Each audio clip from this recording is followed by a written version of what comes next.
Welcome to Good Money Moves, the show where we share financial tips and advice to help you feel financially empowered.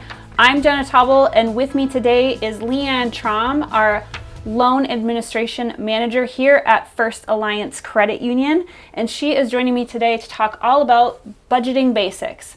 So thank you so much, Leanne, for being here. I'm really excited to have you. Before we dive into the topic, why don't you just share a little bit about yourself and your role here at the credit union? You bet. Well, thanks for having me, Jenna. As you had indicated, I am the manager of our loan administration. I have had the luxury of serving several roles here at the credit union because I've been with the credit union for almost 20 years now. So I've been in collections, member services, consumer loan processing. So wore a few hats and able to meet a lot of people, a lot of our great members, and provide a lot of information and learn a lot as well. Yeah, you've seen it all. Well, let's dive into our topic. So let's just start off with, what is a budget? What does that mean? If somebody's never heard that, how would you explain that to them? Well, I think essentially a budget it's a financial plan. Where are you spending your money? And I feel sometimes a budget kind of gets a negative connotation, like, oh, you need a budget. No, I don't. A budget is, again, what is my income? What are my expenses? What are my goals? Mm-hmm. It's really just kind of thinking ahead, planning, whether it's monthly, quarterly, yearly. And it's just, where am I spending my money? Yeah, think of it like as a spending plan, maybe, versus like that, because you're right, that word budget gets such a negative connotation. People hear that and they go, oh, that means I have to be like restricted in some way, and that can feel not positive. But if you think of it as more of this is the plan I have for spending my hard-earned money, that feels a little more empowering. So I like how you explained it. It's really more of a plan. It's a guide for using your money. Exactly, right? exactly. Yeah. So let's maybe just talk a little bit about why it's so important, it's so foundational to have good money management, to have a budget. Well, I think it is a good idea because, again, we just said, where am I spending my money? What is my income? What are my expenses? What do I need to plan for? What are my goals? Mm-hmm. Are my goals to go on a vacation? Are my goals to pay off my home?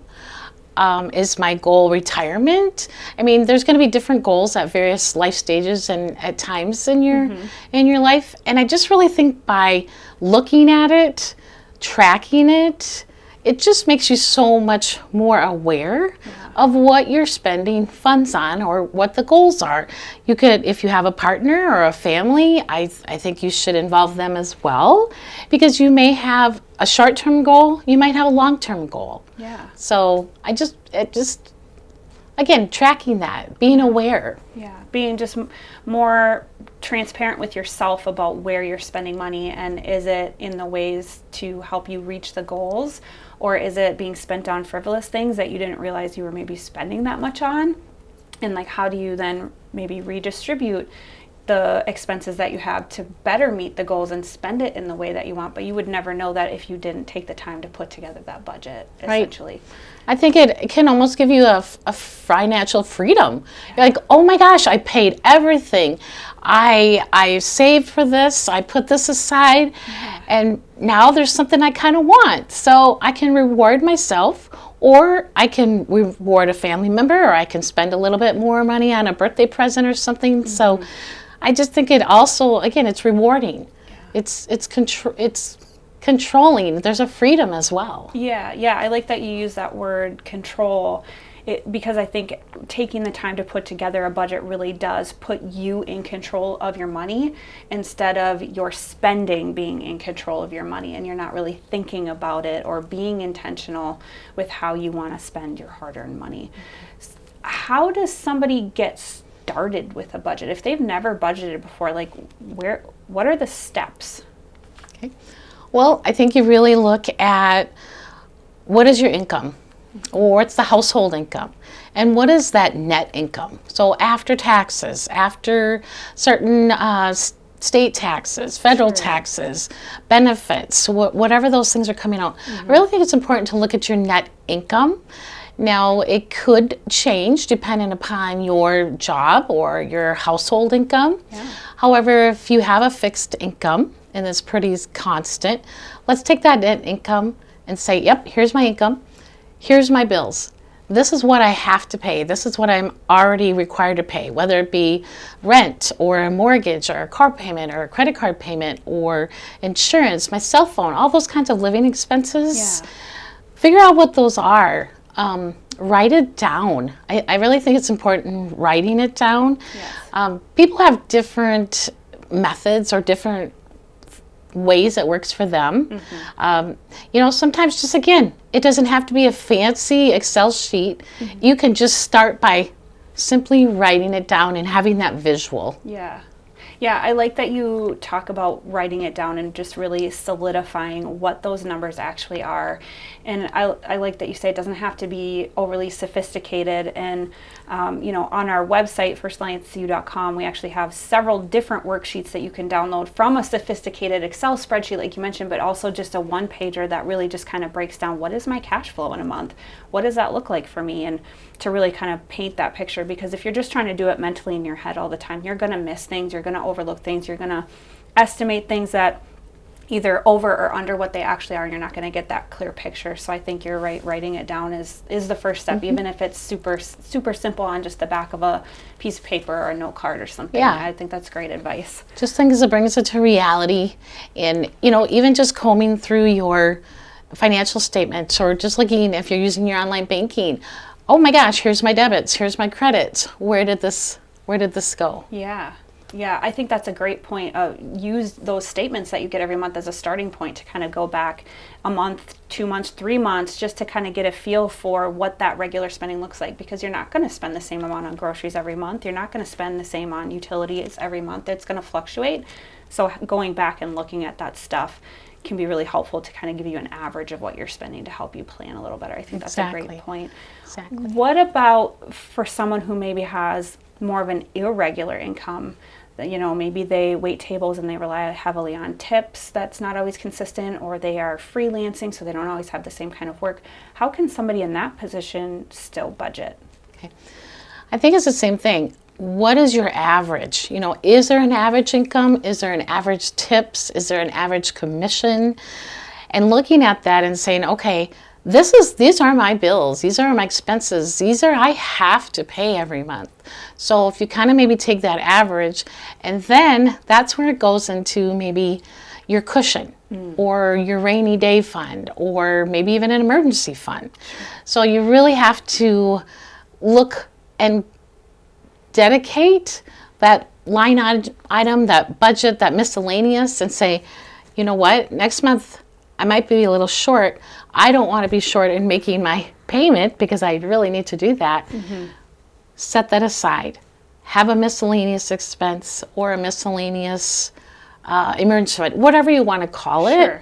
But plan, have that cushion. Yeah. You got to discipline yourself so you're not cut short when you maybe didn't make that tip or that commission that you had anticipated. Yeah, so it's really about just being mindful and planning ahead, for knowing that there are going to be months where things are less, and then you're going to, in those months where you have more, take that more and set it aside to make sure that you're able to kind of even that out throughout the month. I think that makes a ton of sense. Exactly. Yeah. What are maybe some common mistakes that you see people making when trying to budget? I think in some things, maybe over or underestimating. There are going to be some things that are fixed. So please make sure you put it down. Here's my fixed. If you're estimating, then that's going to get a little bit trickier. So again, what are my fixed? What are my musts? What do I need to do? That would be one of the biggest things, I think, of just not really looking and saying, well, I really did spend this last month, or just saying, oh, mentally, yeah, I spent that. No, look at it. Again, look at your online banking statements. What did I actually spend in dining out? What did I spend on that grocery item? Yeah. Just being really realistic again. And not beating yourself up, but just saying, oh my gosh, I did spend this, so I need to be more realistic, or I can cut back on something.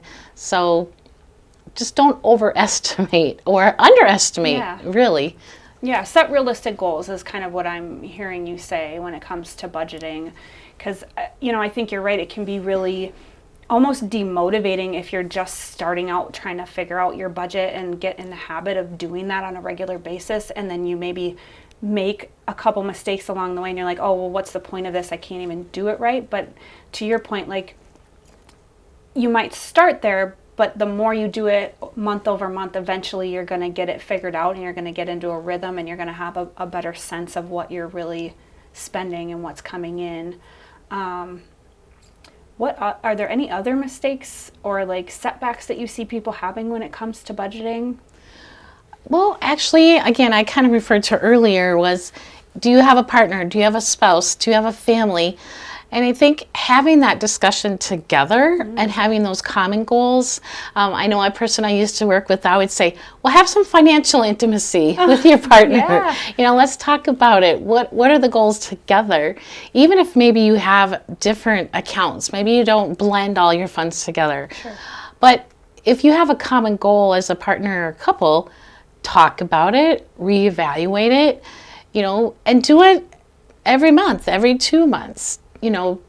Always kind of reevaluate and give yourself that grace. Oh my gosh, we had to put new tires on the car. Well, that went a little bit into our vacation budget. So talking to each other and not pointing fingers, well, you spent, so I'm going to spend. Yeah. Oh my gosh, no, don't do that. That makes no sense to me at all.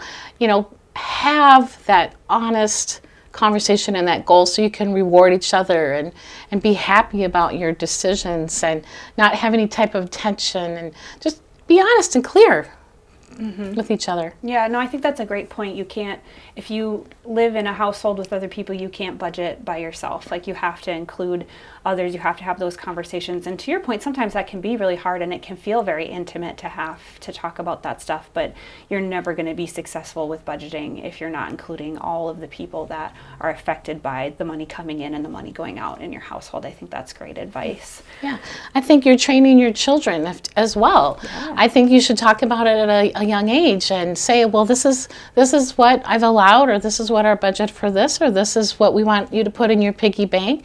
I think teaching that young and sharing those things are important as well. And then I feel sometimes people make that mistake and they don't tell their children, or they want to give them something and aren't not necessarily honest about it. Like, no, honey, I'm sorry, we can't get this time. Yeah. Maybe next time. It's not in the budget. Yeah, no, I love that you bring that up. We actually talked a couple episodes ago with Danielle about teaching kids how to save money, and learning from their parents is a huge component of that. And I think including kids in those budgeting conversations is a great way to kickstart that financial literacy in kids. And budgeting shouldn't be a scary word for kids to learn either. I love that you brought that up. Can you share maybe some examples of how you've seen members' lives change for the better after you or someone on your team has helped them create a budget for the first time, and like, how has that impacted them? Well, I believe the impact has come from, I did it, or I paid this, or I've used a snowball effect and I've paid this smaller bill, then I've taken the funds to pay another bill. So the success has been when something's been paid off. I think that's the biggest reward that I've seen members have with their budgeting. I did it, and I can take this payment. And again, like I said, snowball effect, I can put it towards the next thing and have that financial freedom. Or maybe don't use that credit card anymore. I just put that aside because I paid that. Yeah. It's zero. I'm not paying finance charges for that bill anymore, so I can use that for the next step. So again, to go back to your question, really the budgeting, the biggest reward I've seen is that financial freedom, and that, oh, I own my car now. Or I don't have that car bill, I can put that now in my savings or my rainy day fund. And again, going back to just, where's my money going, and not making it seem like I have to budget because I'm not spending my money wisely. Again, it's not negative, but it brings reality. Yeah.